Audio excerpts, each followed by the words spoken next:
Order up! Welcome to a brand new episode of the Order Up Podcast. I'm Terry Williams. Thank you so much for checking on this episode. This one hopefully isn't too long, but I'm just going to be talking about the new Mortal Kombat movie that actually just came out. I want to talk about it, how I felt about it, and things like that. There's been a lot of mixed reviews. Some people really love it, some people really hate it, and some people like me are kind of like in the middle. Because it wasn't too bad, in my opinion, but it wasn't great either. You know, it's kind of, I'll give it like a 3 out of 5, a 7 out of 10, something like that. Somewhere in between those two grades, that's where I will get the movie. And I think, you know, one of the biggest things that went against the movie was they didn't really advertise the movie as being a prelude to the Mortal Kombat tournament, which is what the movie was. And you had to like watch some interviews or read some articles where the director and like the screenwriter and stuff, they talked about how this movie is actually a prelude to the more traditional Mortal Kombat tournament, which is cool. They should have promoted it like that. They should have had, when they did the trailer and stuff like that, they should have had that in there because I think that would have really helped people's view going to the movie. Like, and then there were some other issues where the Cole Young, who is the new character, I think his name is Cole Young. I know his name is Cole. Pretty sure it's Cole Young. He was like a new character that they added to the whole Mortal Kombat mythos just for like this movie franchise. He was supposed to be the point of view character for the audience. So, you know, he's a new person getting introduced to all this new Mortal Kombat stuff, to the lore and stuff. And he was supposed to be kind of person that the audience related to. Completely honest, no one really related to him because he was kind of there. Because if you take Cole out of the Mortal Kombat movie, the movie works just as fine. Like it works the exact same as he was there. And also, I felt like they kind of shoe in some Easter eggs through Cole. Like Cole is from the South Side of Chicago, which if you didn't know, Midway Games created the original Mortal Kombat. It was created, of course, by Ed Boon and John Tobias in Chicago. So him being from Chicago, it's a nice little Easter egg to that. Also, the person that he beats for like a championship in I think it was like a lightweight belt. The guy's name is Eddie Tobias, which of course is a reference to Ed Boon and John Tobias. And so yeah, that's kind of like, I feel like they kind of shoehorned some Easter eggs through Cole because his backstory is completely new. Then he kind of add stuff to it. You had that little Easter egg. You have, of course, he was kind of one of Scorpion's like lineage. He has like the blood of Hanzo. I think his name was Hanzo Tori or Hanzo Hasashi. I forget his name. But he had like, you know, the Shirai Ryu, you know, clan blood in him, and he's Scorpion's, you know, long lost relative, and the bloodline is through him. And there's some prophecy with Scorpion which doesn't exist in the games. Like, they can do, like, you don't have to do the Mortal Kombat story exactly like how it is, but that was kind of stupid. Like, you didn't even have to do that. You could have done your own little thing, but that was just kind of weird to kind of shoehorn Scorpion. But Scorpion has always been just kind of a lone wolf. He's just kind of, he's been controlled and stuff like that if you play the games and stuff. He's gone through some brainwashing and some being manipulated and shit like that. But yeah, but he was never like, oh, if you bleed your blood, if my lineage bleeds on this spear, I will appear. That never happened, and it happened in, of course, the climax of the movie was very stupid. There's like a lot of like weird, like little weird parts in Mortal Kombat. The pacing was weird. But I didn't go into it for like because a lot of people say, "Oh, the acting's so bad." It's a Mortal Kombat movie. Like the acting wasn't going to be that great. Like, what were you expecting? You know, I say people were expecting like Avengers Endgame from this movie. I'm like, no, you're gonna, you know, I was expecting Easter eggs from the games and stuff, and fatalities, and I got those two things. And I think they did a pretty good job with the special effects. There are certain things I feel like that they should have pulled back. You know, like from the trailer, they shouldn't have showed Liu Kang's dragon fatality where he makes the flame dragon. That shit was dope. That's one of my favorite parts of the whole movie. And Sub-Zero as a character was really dope. And them just, I'm pretty sure they put their whole special effect budget in the Sub-Zero. Two of the best characters in the Mortal Kombat movie are Kano and Cabal. Absolutely the two best characters. I guess I should have said spoiler alert before I started my podcast for this. But whatever. I put spoiler alert and everything else. You'll know. Like, if you haven't seen the movie, don't listen to this yet. But Kano and Cabal were absolutely hilarious. Actually, in my opinion, Kano was a very good point of view character because he didn't know what was really going on. He kind of knew bits and pieces of it, but he was very much like, what the fuck is this? What the hell is that? Fuck are you talking about? That sounds stupid. Like, you know, like it was just really funny. Like, he was a very good, I feel like, point of view character where I feel like represented the character, like he represented the audience the most because he was very much like, I don't know, I don't understand. I'm just trying to get paid. I'm just trying to steal some shit. I'm just trying to get back to, you know, the Black Dragon clan, you know. So I thought he was a very good character, and Cabal was hilarious. Like, Cabal's kind of funny in the game, especially in some of the later ones. He kind of had like some good one-liners, but in the movie he was just hilarious. Like him and Kano together, the two best parts of it. Or they were two of my favorite parts. Like I like Melina didn't say a whole lot. I think Sissy Stranger is her name that plays Melina. Hey, low key, she's bae. Like, hey, Melina was thick as hell for no reason. It was just funny that people were just like, yeah, like not for nothing, Melina was thick. But also a lot of people were complaining about like Melina's face because you see like she kind of had like some teeth. You see like the scars around her mouth from where she has like her terracotta teeth from the game, but they didn't show it. A lot of people go, oh, Melina's not going to have her teeth. But at the end of the movie, I'm not sure what. I'm not sure if she did it or if it's like part of her powers that she had in the movie. But then like, the scars went away and the teeth came in. She was full blown traditional Melina with the fucked up mouth. It was great to see. I did like how everyone had like some reminiscence of their special moves. Melina had like her teleport moves. Cabal had his speed. Liu Kang threw fireballs. Kano had his eye.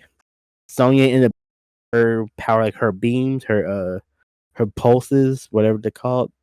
Jax was kind of weird because he went from these really thin bobby pin arms, and he ends up activating like his actual arms. That was kind of weird to me because I was wondering like how he get his arms when they're in like Raiden's temple and they're like a monk. Like how the hell do they have this tech and all of a sudden he like unlocks his bigger arms. There were some weird parts. But one of the last weird parts I'm going to talk about before I get into like all like the stuff I really did enjoy was at the end where Cole is the person who's giving out their marching orders. And he's like, oh, you fight so and so because like Jack's like, oh, I'm gonna fight Renko, and I'm like, he never said his name. Like no one ever said Renko's name outside of I think Sang Shum said it, but he said it in Outworld, and no one from Earthrealm heard it. So I'm like, how you know his name? And then because even at least Sonya was like, I don't want to fight old girl with the teeth. I appreciated that. And then and then Cole's like, oh, well, no, you fight Kano, which makes sense as you know Kano's name. And at the end, he's like, oh, yeah, me and Liu Kang will fight Cabal and Melina. They never said Cabal and Melina's name. So how the hell does Cole know these characters' name and they never actually introduced themselves? Like their names were never mentioned. That part was kind of weird because I'm like, how do y'all know this? Like even in the early part of the beginning where Jack saves Cole from Sub-Zero, and then when Jack, Cole takes the car, goes to meet Sonya, and Cole meets Sonya. He's like, "Oh yeah, Jack sent me." I'm pretty sure Jax never said his name. I don't think he ever said his name was Jax. I just don't think so. That was kind of weird. Yeah, but that was kind of weird to me because I'm like, wait, how do you know his name? He never said it. So there was like some weird pieces like that. But a lot of the parts I like the fatalities that they showed. I saw a comment somewhere like there's only 2 fatalities. I counted like 8 or 9. I think 8 for sure. I can't even run through the fatalities that I personally saw. So when Sub-Zero, when Scorpion's family gets killed, when Sub-Zero freezes them in ice and stabs them, that counts as 1. That's a fatality. I don't care what no one says. That was 1. When Sub-Zero, or I keep saying Sub-Zero, fuck. When Scorpion, when he throws his spear in the beginning, and he catches the guy in the back of the head, or he throws the spear through the dude's head, pulls him down, and breaks his neck, that counts as a fatality. I don't care what no one says. Technically, that's probably an X-ray move if we're going to be super technical, but as a fatality, that's 2. Sub-Zero breaking Jackson's arm is a fatality. I don't care. Jax, technically, he didn't die, but come on. He froze his arm and broke him and left him for dead. That's a fatality. So that's 2. I think you gotta get Kano pulling the heart out of the scorpion, or not the scorpion, out of the reptile. As Lizard Man, which is funny. Lizard Man is a reference to no, Lizard Man is actually a Soul Calibur character, but whatever. When he rips the heart out of the lizard, and he says Kano wins. Very nice, and that counts as 1. So that's 4 technically. Then we got of course Kung Lao's fatality where he slides Natara through his hat, which was dope. Which I was like, Kung Lao was very dope in the movie for the time he had. I think Kung Lao and Liu Kang were the 2 best. We were talking about like representations. Like Kung Lao, Liu Kang, and Sub-Zero, I think were the 3 best representations of their Mortal Kombat characters, in my opinion. People say, "Oh, well, Liu Kang got he got stood up by Cole." Liu Kang was never like. If you watch the game, Liu Kang is very much. He kind of plays down. He becomes, of course, he wins like 3 more. Spoiler alert: Liu Kang wins like 3 Mortal Kombat tournaments by himself.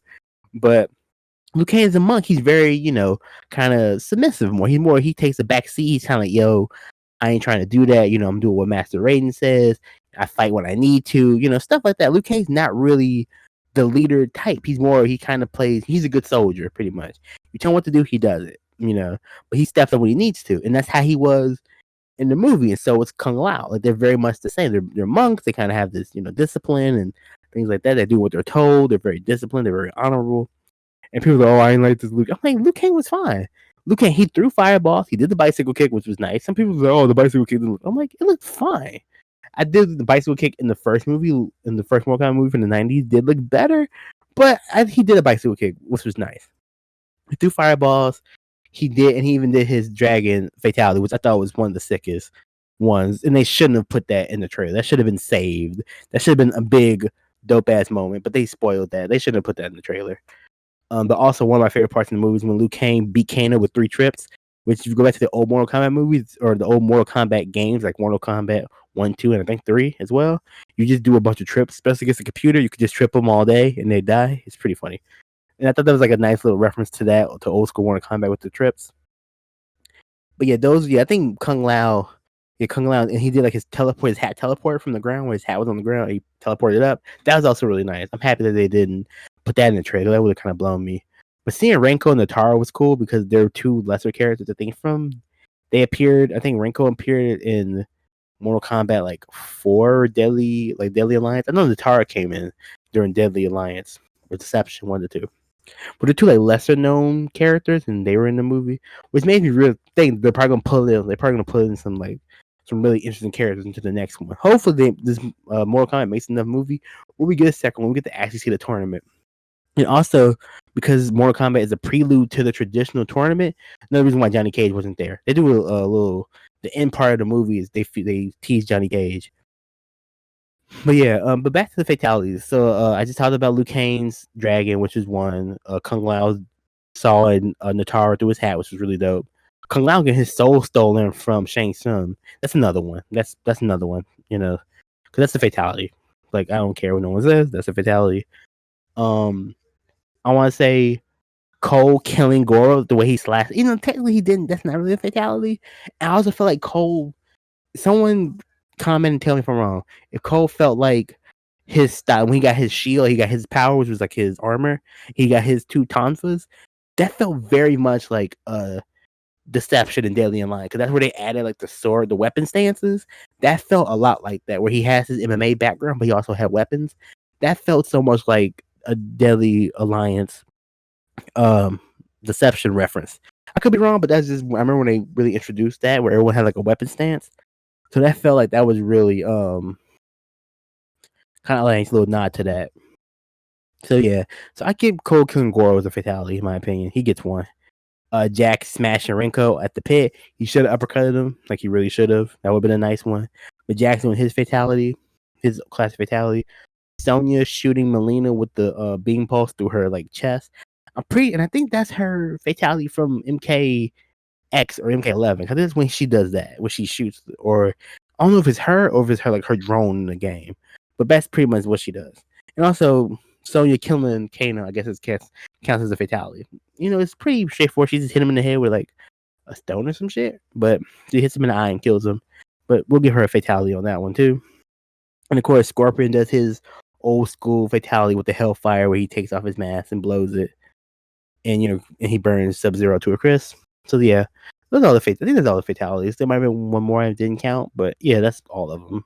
Which I thought was pretty good. Which I thought they were all really pretty well decent. I like that they actually used their special attacks. Yeah, the pacing was kind of weird. A lot of people, I really think the really main problem with Mortal Kombat was that everyone thought it was going to be the tournament, and it wasn't. And they should have advertised the movie as a prelude to the actual Mortal Kombat tournament. That would have helped a lot, I think. It wouldn't help like the pacing and some of the other weird stuff, but I think it would have at least helped people's minds, so people go, oh, okay, this is just before, this is Raiden kind of letting people know what's up, and before we actually go to the tournament, let's get some fighters and stuff like that. But I really enjoyed it. They hinted at some other, they had some other Easter eggs, like they hinted that Katana's fan was in Raiden's temple. Shinnok's amulet was Kano stole. I'm not sure if we put it back, so hopefully Shinnok is a part of like the later movies. There was a reference to Nightwolf on Sonya's like information board. She talked about Nightwolf. There's a picture of maybe Kotal Khan. So there was some cool references to some other characters and where they could go and things like that. Of course, the big reference to Johnny Cage at the end. People are trying to figure out who's going to play him. I wouldn't mind The Miz from WWE to play Johnny Cage. He fits the character. Like, he's literally that gimmick outside of his martial arts expertise. But I think The Miz could pull it off. And a lot of people are like, oh, well, is this so weird? People are like, oh, the acting wasn't too great. The fuck? It's a Mortal Kombat movie. Like, if you really want a good Mortal Kombat story, watch the cinematics for the games on YouTube, because people do it where they just have all the cinematics from the game. Watch those, and it's actually a pretty good story. It's actually a really good story. Like MKX and MK9, MKX and MK11. Watch those cinematics, on YouTube back to back to back, and that's actually a really good Mortal Kombat story. But it makes no sense. Like, Mortal Kombat story has been stupid and retconned and fixed, and because the story is just, it's kind of whatever. It's kind of up for debate, So I think a lot of people, and I'm like, because the source material is kind of trash. Like, the story is trash in Mortal Kombat. It's just weird how it works and da da. And of course, Shang Tsung was trying to cheat, but it's just the pacing's kind of weird. They could have did some more explaining some of the characters' backgrounds, or how characters knew each other, or giving some characters maybe more online. Just because because Renko and Natara just pop up, and Shang Tsung's like, yeah, squad, gang, I'm gonna go get him. I was like, wait, what? Why? And then Natara says nothing. She's on screen a grand total of like 5 minutes in total before Kung Lao kills her. And Kung Lao's only on screen for like 10 minutes before he gets killed by Shang Tsung. So it is what it is. We'll see. They might have hinted at Sub-Zero becoming Noob Saibot, because Bihan, who is the first Sub-Zero that we meet in the movie, does become Noob Saibot later on. He becomes a Wraith of NetherRealm, I believe. He becomes a Wraith later on in the Mortal Kombat series. So we'll see what happens. I'm very curious to see if they keep going. I hope the movie does relatively well financially, so we can get another one, so we can see them improve. But I did like that they at least showed we will do some stuff. We got some ideas and things like that. I also like how Liu Kang legit had 3 outfits in the whole movie. Like, my man has changed outfits 3 times. He was wearing like the black with the red sash. Then he took the black off and just bare chested with the black pants and the red sash. Then for some reason he put on his white gi with the red sash and black pants. He put on the red headband like towards the end, so he had more. This is hilarious. I'm like, Liu Kang, you got drip. I appreciate it. But yeah, so like I said earlier, I give the movie like a 3 out of 5, 7 out of 10, something in that range. Not great, but not horrible. It's a movie. Like a lot of people say, it's just a movie. Like, if you're a fan of Mortal Kombat, you watch it, you enjoy it. Look for some cool stuff to happen. They did some cool stuff. There's some cool special effects. You got to see some pretty decent fights. I wish the fights were a little longer. Just because none of the bad people and none of the people from Outworld got a chance to really shine. Like, no one really shined, outside of Sub-Zero. Sub-Zero was the only person that really got some offense, but no one else really, went ham. Melina can go crazy, Cabal could go crazy. So hopefully, what they should have done, they should have just had like some random jobber monks get killed by the people from Outworld, and that would be nice. So we can kind of see them use their powers and see them do some fatalities. Because only Kano and Shang Tsung are the only 2 people from Outworld that got a chance to do fatalities. All the other fatalities were done by the heroes. So it'd be nice to see some of or aside of Sub-Zero, who only got like 1 fatality technically. Well, 2 technically.